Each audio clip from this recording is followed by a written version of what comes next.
Quick IS. Compose your dream. Hello दोस्तों, quick IS में आपका स्वागत है। 69 बीपीएससी का जो पेपर है वो 30 सितंबर को है और हमारे चैनल द्वारा सारे सब्जेक्ट के महा मैराथन क्लास के अंतर्गत क्विक रिवीजन हम लोग करा रहे हैं। सारे सब्जेक्ट के हिस्ट्री, ज्योग्राफी, पॉलिटी, इकोनॉमिक्स सबके। तो आज हम लोग इकोनॉमिक्स का ये नेक्स्ट पार्ट है और इस पार्ट में जो है हम फिर जो है 100+ क्वेश्चन की हम लोग यहाँ पर चर्चा करेंगे। और ऐसे क्वेश्चन हैं जो एग्जाम में बार बार आपसे पूछे जाते हैं, तो ये क्वेश्चन गलत नहीं होने चाहिए और आपको रिवीजन करेंगे और क्वेश्चन को बार बार देखेंगे तो ये सारे क्वेश्चन आपको याद हो जाएंगे। ठीक है, हम लोग शुरू करते हैं क्वेश्चन की ओर। आप लोग चैनल को सब्सक्राइब कर लीजिएगा, बेल आइकन को जरूर प्रेस कर लीजिएगा, जिससे इस तरह क्लास आपको लगातार मिलती रहे। पहला है, जब मुद्रास्फीति की वार्षिक दर 1 अंक में हो तो उसे क्या कहा जाता है। मुद्रा स्फीति क्या होती है? जब मुद्रा का मूल्य या वैल्यू गिर जाता है और उससे वस्तुओं की कीमतें बढ़ जाती हैं तो उसे मुद्रास्फीति कहते हैं। और मुद्रास्फीति की अगर दर 1 अंक में होती है तो उसे क्या कहा जाता है?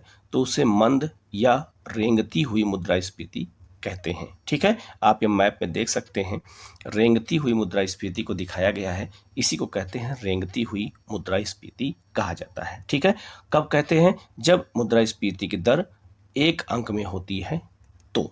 ठीक है, नेक्स्ट है, जब मुद्रास्फीति की वार्षिक दर औसतन 3 से 6 के बीच होती है तो ऐसी मुद्रास्फीति को चलती हुई मुद्रास्फीति कहते हैं। आप इस मैप के थ्रू इसको भी, इमेज के थ्रू इसको समझ सकते हैं कि रेंगती के बाद चलती हुई मुद्रास्फीति कैसे होती है। ठीक है, जैसे एक व्यक्ति यहाँ पर आपको चलते हुए दिखाई दे रहा है। नेक्स्ट है आपका, जब मुद्रास्फीति की वार्षिक दर 2 अंक में हो या 3 अंक में हो जाए तो ऐसी मुद्रास्फीति को कूदती हुई मुद्रास्फीति कहते हैं। ये भी आप मैप पे देख सकते हैं। जंप, इसे हम जो है कूदती हुई मुद्रास्फीति कहा जाता है जब 2 या 3 अंक में मुद्रास्फीति की अंक होते हैं तो। ठीक है, अर्थशास्त्र में ग्रेसम का नियम किससे संबंधित है? मुद्रा के प्रचलन थे। आपसे पूछा जाएगा कि अर्थशास्त्र में ग्रेसम का नियम किससे संबंधित है, तो यह मुद्रा के प्रचलन से संबंधित है। इसका आंसर हो जाएगा आपका मुद्रा का प्रचलन। नेक्स्ट है, मांग और पूर्ति के सिद्धांत की व्याख्या सर्वप्रथम किस अर्थशास्त्री ने किया था? तो यह अल्फ्रेड मार्शल ने किया था, मांग और पूर्ति के सिद्धांत। जाहिर सी बात है, जब मांग बढ़ती है, डिमांड बढ़ती है और आपूर्ति कम होती है तभी महंगाई बढ़ जाती है। ठीक है, तो महंगाई के बढ़ने में ना बढ़ने में जो है मांग और पूर्ति, डिमांड और सप्लाई का ही सारा है और पूरी अर्थव्यवस्था आपकी इसी पर डिपेंड है, डिमांड और सप्लाई पे। कुजनेट्स वक्र, ठीक है, उल्टा यू आकार का जो होता है किससे संबंधित है? तो यह है आपकी आय की असमानता और आर्थिक विकास से। जब कहीं आर्थिक विकास कम होता है तो आर्थिक समानता अधिक हो जाती है और आर्थिक विकास ज़्यादा होता है तो आर्थिक समानता ठीक रहती है। ठीक है, तो इसी को कुजनेट्स वक्र कहा जाता है। तो ये पूछा जा सकता है ये किससे संबंधित है और आपको यह ऑप्शन दिया जाएगा।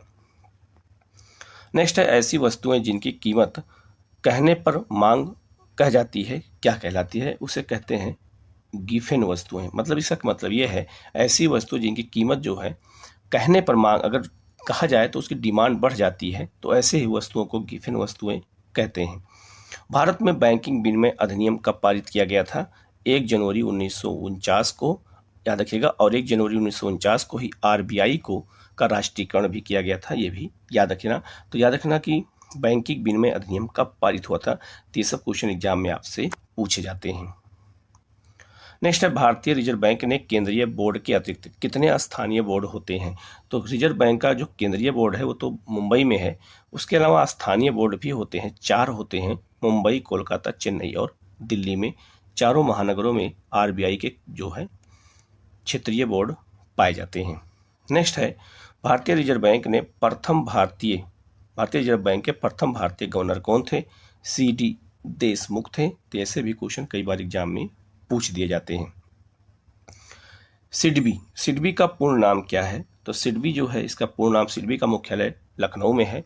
इसका पूर्ण नाम है small industry development bank of India और 1990 में 2 अप्रैल को इसकी स्थापना की गई थी।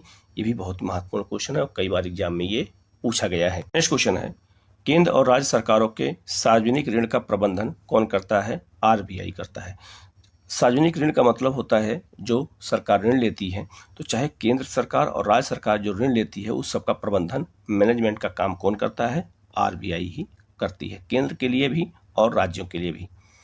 नेक्स्ट है ऐसे वाणिज्यिक बैंक जो भारतीय रिजर्व बैंक अधिनियम 1934 की दूसरी अनुसूची में सम्मिलित होते हैं, उन्हें क्या कहते हैं? उन्हें अनुसूचित वाणिज्यिक बैंक कहा जाता है। ठीक है, ये भी क्वेश्चन रिपीट होते रहते हैं बार बार।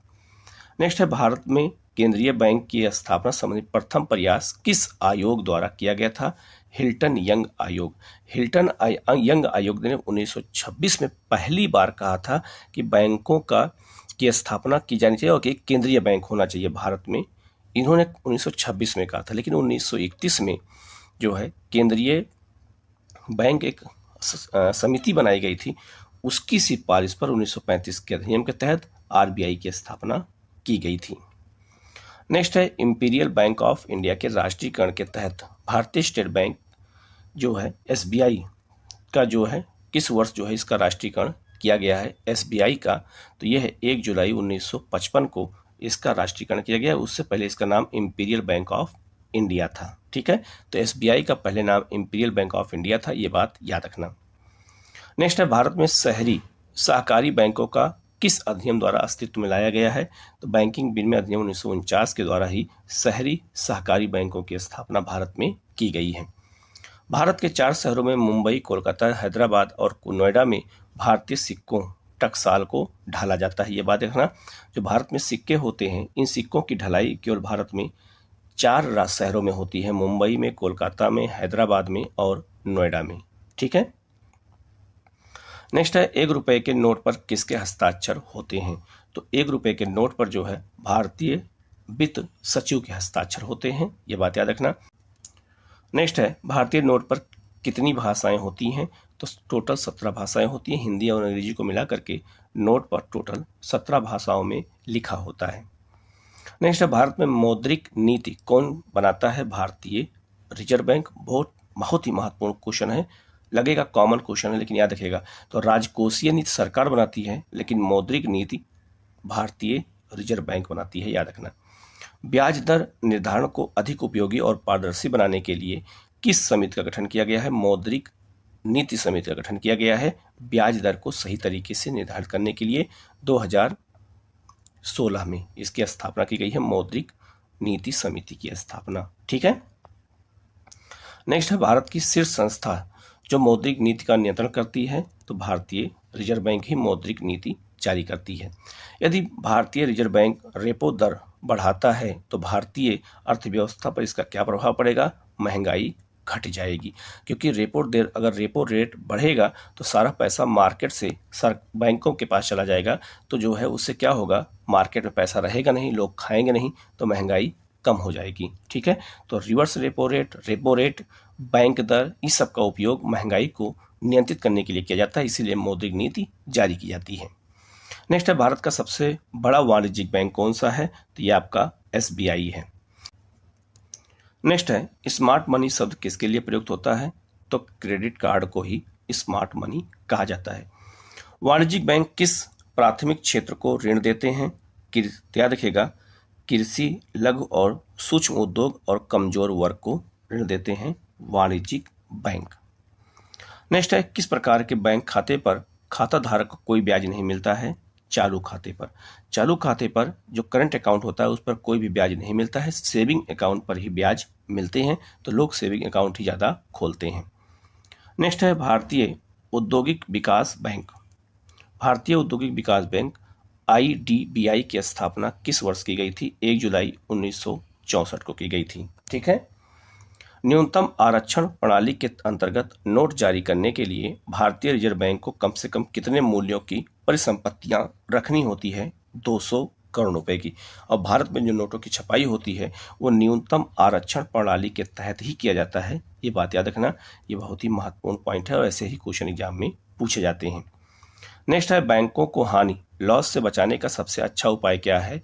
केवल अल्पकालिक ऋण देना चाहिए। अगर केवल अल्पकालिक ऋण देते हैं तो बैंक की हानि नहीं होगी, क्योंकि लोग ज़्यादा लंबे समय तक का ऋण ले लेते हैं तो बैंक को पैसा नहीं देते हैं। नेक्स्ट है आधुनिक अर्थव्यवस्था में मुद्रा के घटक कौन होते हैं? तो आधुनिक शास्त्र में मुद्रा घटक होते हैं मुद्रा, कागज के नोट तथा सिक्के और डिमांड डिपॉजिट, इन सबको हम मुद्रा कहते हैं। ठीक है, सबको मुद्रा कहा जाता है। स्वर्ण मुद्रीकरण योजना कब प्रारंभ की गई थी? तो 2015 में की गई थी, 5 नवंबर को। ठीक है, मोदी सरकार ने ये इस योजना की शुरुआत की थी। जिन बैंकों में सरकार के शेयर बहुत बहुमत में होते हैं क्या कहलाते हैं? तो उन्हें हम सार्वजनिक बैंक कहलाते हैं। जिसमें सरकार के शेयर ज़्यादा होते हैं वो सार्वजनिक बैंक, जिनमें सरकार के शेयर कम होते हैं उन्हें हम प्राइवेट बैंक कहते हैं। किस बैंक को राज्य का शीर्ष सहकारी बैंक कहा जाता है? राज्य सहकारी बैंक को राज्य में सबसे बड़ा सहकारी बैंक कहा जाता है। किस बैंक को खोलने का उद्देश्य ग्रामीण क्षेत्रों में बैंकिंग व्यवस्था में सुधार लाना था? भारतीय डाक मुद्रा बैंक को। तो जो भारतीय डाक है उसे सरकार ने मुद्रा बैंक में बदल दिया है, जो ग्रामीण क्षेत्रों में ऋण देने के लिए सबसे महत्वपूर्ण ये संस्था मानी जाती है। चक्रवर्ती कमेटी का संबंध किससे है? भारतीय मौद्रिक प्रणाली को पुनर्संरचना से है। भारतीय मौद्रिक प्रणाली किस तरह से रखी जाए इसके लिए समिति बनाई गई थी, चक्रवर्ती समिति, और ये क्वेश्चन कई बार एग्जामों में आया हुआ है। नेक्स्ट है, भारतीय वित्त व्यवस्था को कितने भागों में बांटा जाता है? तो भारतीय वित्त व्यवस्था को 2 भागों में बांटते हैं, मुद्रा बाजार और पूंजी बाजार में बांटते हैं भारतीय वित्त व्यवस्था को। पूंजी बाजार जो कैपिटल मार्केट से किस तरह का ऋण प्राप्त होता है? दीर्घकालीन ऋण प्राप्त होता है। लॉन्ग टर्म लोन जो है पूंजी बाजार से ही मिलता है। तो ऐसे ही क्वेश्चन आपसे एग्जाम में पूछे जाएंगे। नेक्स्ट है, मुद्रा बाजार से किस तरह का ऋण होता है? तो मुद्रा बाजार से अल्पकालीन ऋण प्राप्त होता है और पूंजी बाजार से दीर्घकालीन ऋण प्राप्त होता है। आप लोग हमारे चैनल को सब्सक्राइब कीजिएगा, बेल आइकन को जरूर प्रेस कीजिएगा, और हमारे टेलीग्राम चैनल को ज्वाइन करना चाहते हैं तो उसका लिंक वीडियो के कमेंट में शेयर कर दूंगा, आप वहां से ज्वाइन कर लीजिएगा। वहाँ टेस्ट भी होता है और एक PDF का ग्रुप भी रहेगा, उसको भी ज्वाइन कीजिएगा, आपको वहाँ डेली PDF भी सारे मिल जाया करेंगे।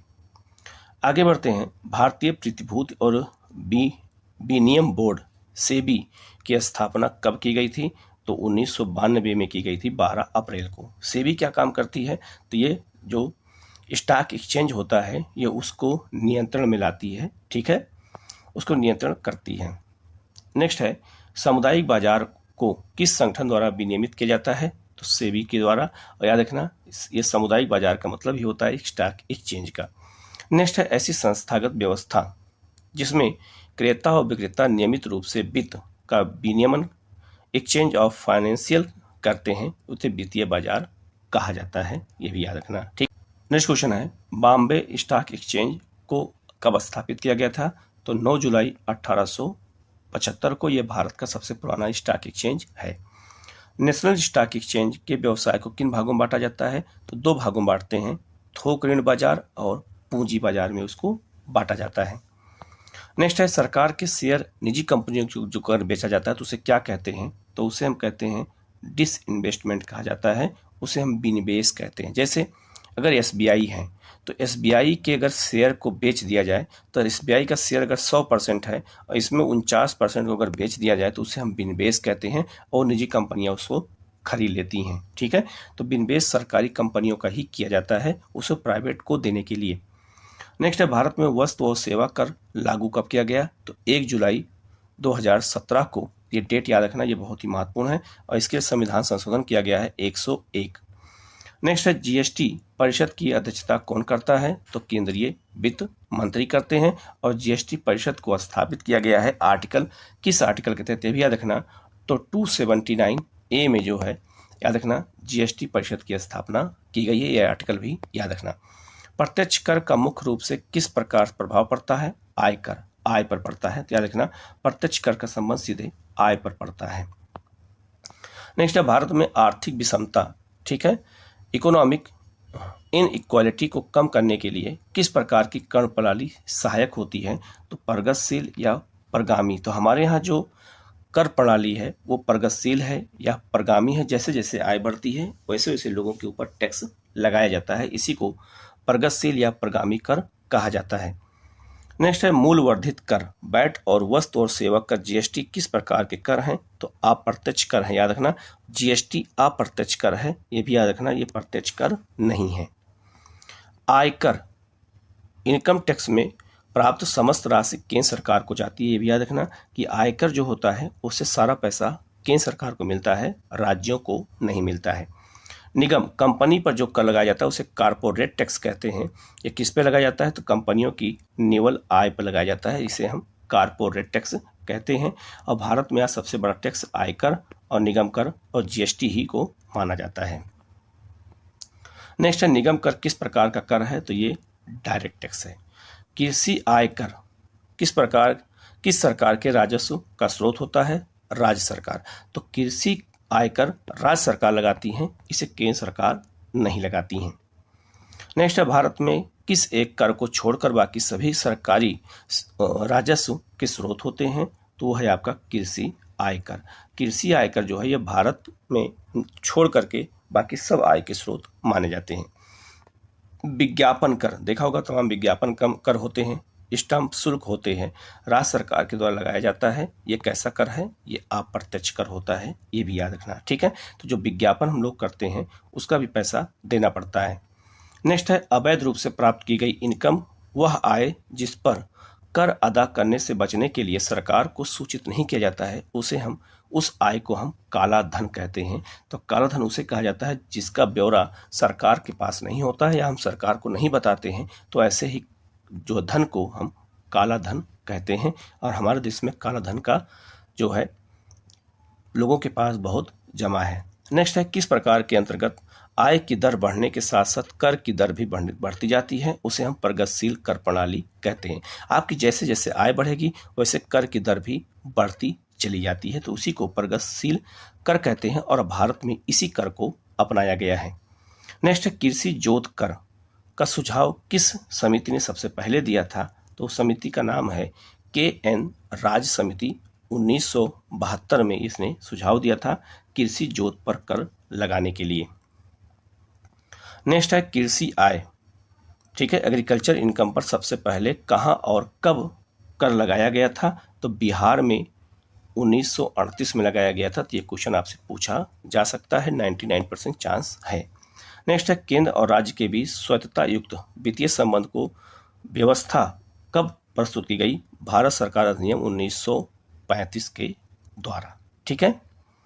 नेक्स्ट है, किस संविधान संशोधन के माध्यम से सभी केंद्रीय करों को विभाज्य निकाय में ला दिया गया है? तो 80वें संविधान संशोधन के द्वारा सभी कर को केंद्र सरकार में शामिल कर लिया गया है। नेक्स्ट है आपका, न्यूनतम आवश्यकता कार्यक्रम का संबंध किससे था? भूख से मुक्ति। भूख से मुक्ति के लिए ही न्यूनतम आवश्यकता कार्यक्रम की शुरुआत की गई थी। मध्याह्न भोजन कार्यक्रम कब और किस मंत्रालय द्वारा शुरू किया गया था?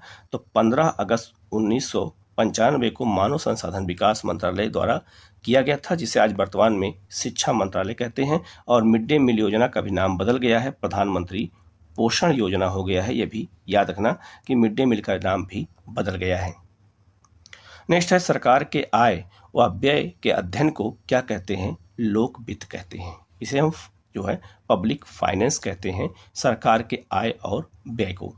सार्वजनिक आय, सरकार की जो आय प्राप्त होती है और सरकार जो व्यय करती है, तो सरकार सार्वजनिक आय, व्यय और ऋण संबंधी क्रियाओं और घाटे के प्रबंधन संबंधी नीतियों को क्या कहते हैं? राजकोषीय नीति कहते हैं। तो राजकोषीय नीति कौन बनाता है? सरकार बनाती है, ना कि RBI जैसे बैंक बनाते हैं, ठीक है। नेक्स्ट है, भारत में शून्य आधारित बजट किस वर्ष से पहली बार प्रारंभ किया गया? तो 1987 से वित्त मंत्री BP सिंह द्वारा किया गया था। तो ये भी याद रखना, शून्य आधारित बजट था ये। नेक्स्ट है, शून्य आधारित बजट का निर्माण जो है वर्ष 1969 में किसने किया था? तो पहली बार याद रखना, शून्य आधारित बजट जो किसने किया था? पीटर ए पायर ने किया था, लेकिन वो सफल नहीं हो पाया। बजट तैयार करने का उत्तरदायित्व किसके अंतर्गत आता है? तो वित्त मंत्रालय के अंतर्गत आर्थिक मामलों के विभाग। जो हमारे यहाँ बजट तैयार किया जाता है, तो बजट कौन तैयार करता है? तो वित्त मंत्रालय के अंतर्गत आर्थिक मामलों का विभाग ही बजट को बनाता है। तो ये क्वेश्चन आपसे पूछा जा सकता है। नेक्स्ट है, संविधान के किस अनुच्छेद के द्वारा केंद्र सरकार की अनुमानित प्राप्तियों और व्यय का विवरण संसद के सामने रखा जाता है? आर्टिकल 112। तो 112 में बजट के बारे में बताया गया। तो जो बजट है उसी को हम कहते हैं प्राप्तियां और व्यय का विवरण, जो संसद में प्रस्तुत किया जाता है और वित्त मंत्री उसको पेश करते हैं। नेक्स्ट क्वेश्चन है, स्वतंत्र भारत का प्रथम बजट कब और किसके द्वारा पेश किया गया? ये बहुत ही महत्वपूर्ण क्वेश्चन है। तो 26 नवंबर 1947 को आर के षणमुखम सेठी द्वारा पेश किया गया था। यही भारत के वित्त मंत्री थे उस समय, इन्होंने ही पेश किया था। यदि अनुमानित आय अनुमानित व्यय से कम हो तो उसे किस प्रकार का बजट कहते हैं? घाटे का बजट कहते हैं। और भारत सरकार घाटे का बजट ही बनाती है, ये भी याद रखना, ठीक है। बजट अनुमानों के निर्माण के लिए आवश्यक लेखा परीक्षण कौन उपलब्ध कराता है? नियंत्रक एवं महालेखा परीक्षक कैग, ठीक है, जिसका उल्लेख आर्टिकल 148 में किया गया है। संविधान के किस अनुच्छेद के अंतर्गत भारत को संचित निधि का वर्णन किया गया है? तो संचित निधि का वर्णन कहाँ किया गया है? तो 266 आर्टिकल 266 में संचित निधि का उल्लेख किया गया है। नेक्स्ट है, सरकार की ओर से किए जाने वाले सभी वैधानिक रूप से अधिकृत भुगतान किस तरह के होते हैं? तो उसे हम संचित निधि पर से निकाले जाते हैं। किस पर लोप होते हैं? तो संचित निधि पर ही होते हैं। तो याद रखना, सरकार का जितना भी खर्चा होता है सब संचित निधि से ही निकाला जाता है। नेक्स्ट है, किस अनुच्छेद के अंतर्गत संविधान ने संसद को भारत की आकस्मिकता निधि की स्थापना के लिए अधिकृत किया है?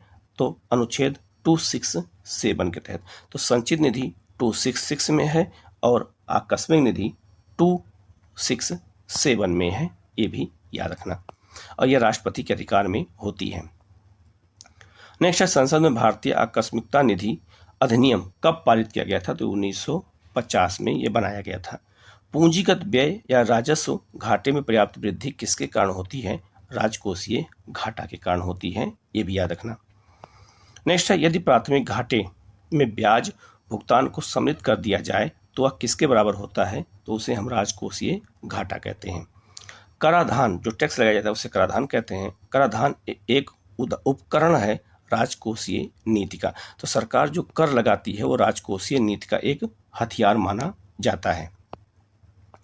नेक्स्ट है, निष्पादन बजट प्रणाली की शुरुआत संयुक्त राज्य अमेरिका में की गई थी। कब की गई थी? तो 1991 में की गई थी निष्पादन प्रणाली बजट। भारत में राजकोषीय नीति कौन तैयार करता है? वित्त मंत्रालय तैयार करता है, याद रखना। तो राजकोषीय नीति भारत सरकार तैयार करती है और मौद्रिक नीति आरबीआई। नेक्स्ट है, राजकोषीय नीति किसी देश की सरकार के लिए किस प्रवाह को नियंत्रित करने में सहायता प्रदान करता है? कर राजस्व को, ठीक है। तो कर राजस्व को ठीक करने के लिए ही राजकोषीय नीति लाई जाती है। नेक्स्ट है, आर्थिक स्थिरता के अंतर्गत किसका अध्ययन किया जाता है? तो आर्थिक स्थिरता के अंतर्गत हम लोग राजकोषीय नीति का अध्ययन करते हैं।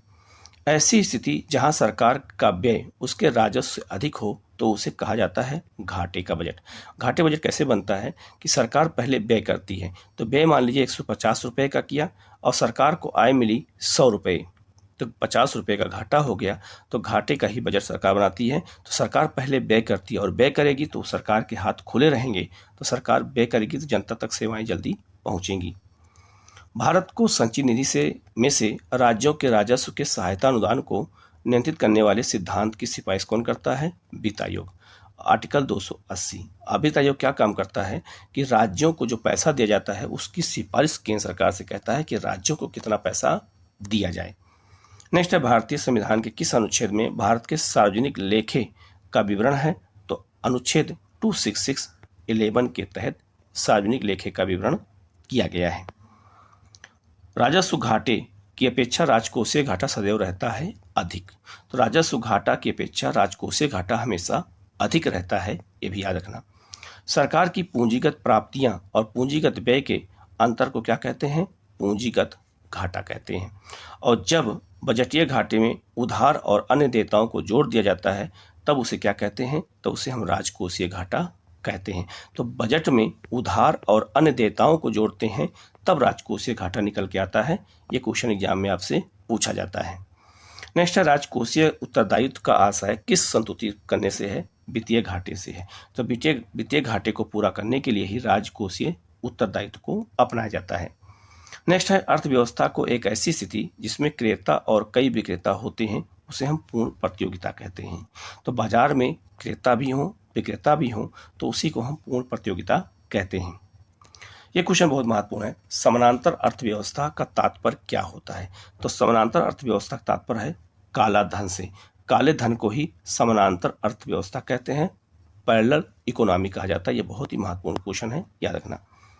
नेक्स्ट है, किस प्रकार का बाजार कीमतों पर नियंत्रण करने में असमर्थ रहता है? पूर्ण प्रतिस्पर्धा बाजार। अगर कंपटीशन है तो वस्तुओं के दाम अपने आप बढ़ते रहते हैं, तो बाजार उस कीमतों को नियंत्रित नहीं कर पाती है और वहां मनमाना वस्तुएं बिकती हैं। भारत में हरित क्रांति का जनक किसे कहा जाता है? Doctor MS. स्वामीनाथन को कहा जाता है। विश्व में हरित क्रांति की शुरुआत कब हुई थी? तो 1966-67 में की गई थी। और विश्व में हरित क्रांति जनक कौन थे? नॉर्मन बोरलॉग थे। ठीक है, वो किस देश से संबंधित हैं? तो ये संयुक्त राज्य अमेरिका से थे। इन्हें विश्व में हम क्या मानते हैं? हरित क्रांति के जनक। और भारत में हरित क्रांति जनक कौन है? तो डॉक्टर एम.एस. स्वामीनाथन है। नेक्स्ट है, हरित क्रांति किस राष्ट्र में सबसे पहले प्रारंभ की गई थी? मैक्सिको में। और याद रखिएगा, नॉर्मन बोरलॉग और स्वामीनाथन मैक्सिको में ही काम करते थे, तो सबसे पहली बार हरित क्रांति मैक्सिको में ही शुरू की गई थी। नेक्स्ट है, भारत में द्वितीय हरित क्रांति का उद्देश्य क्या था? समावेशी विकास, इंक्लूसिव ग्रोथ था। तो द्वितीय जो हरित क्रांति शुरू की गई थी उसमें समावेशी मतलब समाज के हर वर्ग को समावेश करना था, उनके लिए विकास को उनसे जोड़ना था। स्वर्ण क्रांति या गोल्डन जो क्रांति आई थी, स्वर्ण क्रांति का संबंध किससे है? जूट के उत्पादन से है। कृषि मूल्य आयोग के स्थान पर कृषि लागत और मूल्य आयोग की स्थापना कब की गई? तो 1965 में की गई थी, 1 जनवरी को। और याद रखिएगा, कृषि लागत मूल्य आयोग CACP जो है, ये न्यूनतम समर्थन मूल्य को ही घोषणा करती है। ठीक है, मतलब उसको बनाती है। और घोषणा कौन करता है? तो यहाँ लिखा हुआ है। तो न्यूनतम समर्थन मूल्य MSP, जिसे हम MSP कहते हैं, मिनिमम सपोर्ट प्राइस कहते हैं, घोषित कौन करता है? तो आर्थिक मामलों की मंत्रिमंडलीय समिति, और इसके अध्यक्ष भारत के प्रधानमंत्री होते हैं और यही इसको जारी करते हैं। नेक्स्ट है, न्यूनतम समर्थन मूल्य निर्धारण नीति किस दृष्टिकोण पर आधारित है? तो लागत प्रभावी दृष्टिकोण पर। ये भी बहुत महत्वपूर्ण क्वेश्चन है, याद रखना। ठीक है, खाद्यान्नों पर न्यूनतम समर्थन मूल्य किस वर्ष प्रारंभ किया गया? ये मोस्ट इंपॉर्टेंट क्वेश्चन है, और ये है 1966 और 67 में किया गया था। जब हरित क्रांति लाई गई तो हमारे यहाँ न्यूनतम समर्थन मूल्य की शुरुआत की गई थी, और वस्तुओं के मिनिमम दाम तय कर दिए गए कि इससे नीचे के दाम पर गेहूं चावल जैसे अनाज नहीं बिकेंगे। नेक्स्ट, भारतीय अर्थव्यवस्था की रीढ़ किसे कहा जाता है? कृषि क्षेत्र को कहते हैं, याद रखना। नेक्स्ट है, भारतीय संविधान में कृषि का जो है किस सूची का विषय है? तो वो राज्य सूची का विषय है। और कृषि क्षेत्र का हिस्सा राष्ट्रीय आय में लगातार घटता मुख्यतः किस संक्रमण को दर्शाता है? अल्प विकसित से विकसित देश की ओर। अगर याद रखिएगा, अगर कोई देश अल्प विकसित से विकसित देश की ओर बढ़ेगा तो कृषि का हिस्सा राष्ट्रीय आय में कम हो जाएगा और सेवा क्षेत्र का हिस्सा राष्ट्रीय आय में बढ़ता जाएगा। तो भारत में सेवा क्षेत्र आज लगभग 60% है और लगभग 12 से 13% के बीच में कृषि क्षेत्र हो गया, जो पहले आज़ादी के समय लगभग 52% था, 60% था। तो उल्टा होता चला जा रहा है। नेक्स्ट है, भारतीय उद्योगों का विकास बहुत समय तक किस क्षेत्र पर निर्भर था? कृषि क्षेत्र पर निर्भर था हमारे यहाँ। तो भारतीय उद्योग कृषि क्षेत्र पर ही चलते थे। बागवानी कृषि के विकास पर बल दिया गया था कब? 12वीं पंचवर्षीय योजना 12 से 17 के बीच में बागवानी कृषि इसका मुख्य विषय था, 12वीं पंचवर्षीय योजना का। भारत में सबसे अधिक कॉफी उत्पादन करने वाला देश कौन है? तो यह आपका कर्नाटक है। और कर्नाटक में रेशम उत्पादन भी ज़्यादा होता है, सोना भी और लोहा, ये तीनों का उत्पादन, चारों का उत्पादन सबसे ज़्यादा कर्नाटक में ही होता है। नेक्स्ट है, भारतीय हरित क्रांति की जन्मस्थली किसे माना जाता है? तो भारत में पंतनगर उत्तराखंड को। पंतनगर उत्तराखंड में ही पहली बार हरित क्रांति को अपनाने के लिए रिसर्च की शुरुआत हुई थी। भारत में हरित क्रांति से भारत के कौन से राज्य सर्वाधिक लाभ प्राप्त किए थे? तो 3 राज्य थे, पंजाब, हरियाणा और पश्चिमी उत्तर प्रदेश, जहां पर गेहूं की खेती की जाती थी और सबसे अधिक हरित क्रांति का लाभ इन्हीं राज्यों को मिला। आज यही राज्य सबसे आगे हैं। और नेक्स्ट है, भारतीय राष्ट्रीय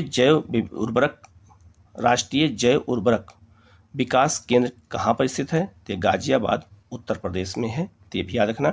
ये 112 क्वेश्चन इकोनॉमिक्स के नेक्स्ट पार्ट में हमने दे दिया है। वीडियो को पूरा देखिएगा। किसी क्वेश्चन में कोई डाउट हो कमेंट करके उसको पूछेगा।